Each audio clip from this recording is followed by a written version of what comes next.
കഴിഞ്ഞ ദിവസം ഞാൻ കോട്ടയം ലുലു മാളിൽ പോയപ്പോഴത്തേക്ക് നമ്മുടെ വണ്ടി അവർ ചോദിച്ചത് സർവീസ് ചെയ്യണമെന്ന് ചോദിച്ചു. അപ്പം വാട്ടർ സർവീസാണ് അവരുദ്ദേശിച്ചത്. ഞാൻ പറഞ്ഞു സർവീസ് ചെയ്യണം, ഞാൻ എന്നാലും മാളിൽ കയറിയിട്ട് തിരിച്ചു വരാം, എന്നിട്ട് നമുക്ക് സർവീസ് ചെയ്യാമെന്ന് പറഞ്ഞു. അങ്ങനെ അവർ ഞാൻ സർവീസ് ചെയ്യാൻ വേണ്ടി കൊടുത്തു. ആദ്യം അവർ പൊടിയെല്ലാം തൂത്ത് കളഞ്ഞ ശേഷം അവർ വെള്ളം സ്പ്രേ ചെയ്യും. വെള്ളം സ്പ്രേ ചെയ്തിട്ട് നല്ല തുണിയും കൊണ്ട് അവർ തുടച്ച് ക്ലീൻ ചെയ്തെടുക്കുന്ന ഭാഗമാണ്. കണ്ടില്ലേ?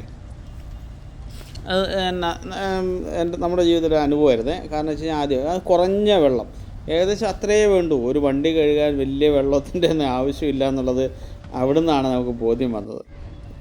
ആ ലെവലിൽ അവർ 3-4 പേര് നിന്ന് കഴുകി വൃത്തിയാക്കി വീലടക്കം കഴുകി.